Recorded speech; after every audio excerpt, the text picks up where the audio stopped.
50-year-old Troy Lee Pilkington lost his life in a heated argument over a $2 taxi fare in Bangkok, Thailand. Pilkington didn't agree with the taxi fare and accused the driver of deliberately putting the price up. He then told the taxi driver he wasn't going to pay and stepped out of the taxi. When the taxi driver followed him to collect the money, Pilkington threw his coffee over him to make matters even worse.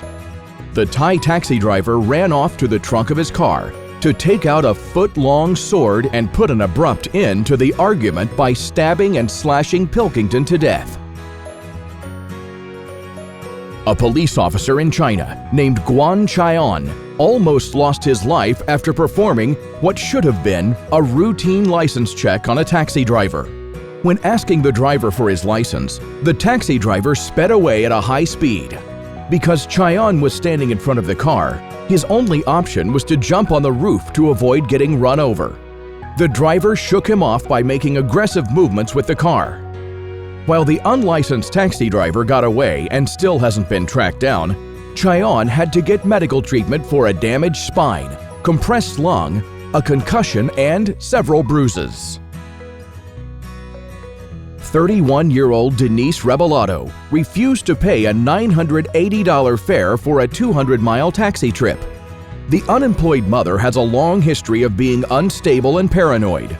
She didn't shy away from verbally abusing the taxi driver during the 4-hour ride and continuously yelling at him to drive faster. She also had trouble giving the driver clear directions to her home. When the moment came for her to pay, she responded with the classic, "I don't have any money."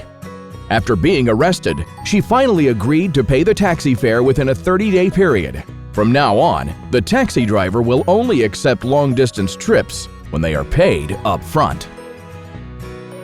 18-year-old Mike Allison fell asleep in the back of a taxi after celebrating a birthday with a group of friends. After all his friends had left the taxi, Mike was left behind. He finally woke up at the taxi driver's house, who had no idea of the stowaway he had brought home. The taxi driver was kind enough to invite Mike over and watch the dating show Take Me Out together. After spending several hours watching television with his new-made friend, Mike was picked up again by his buddies. Mike went on to say, "It was about 4 a.m. and he said he could take me home again for 50 pounds, but I didn't have it." Rock star Courtney Love went through a moment of horror when angry protesters aggressively attacked her taxi with metal bats. The rocker, who was once married to Kurt Cobain, was shocked and reported about the incident on Twitter. "This is France? I'm safer in Baghdad." The protest was against the smartphone app Uber, which put many French taxi drivers out of work. Courtney was unlucky enough to end up in the midst of all of this as she ordered her ride through Uber.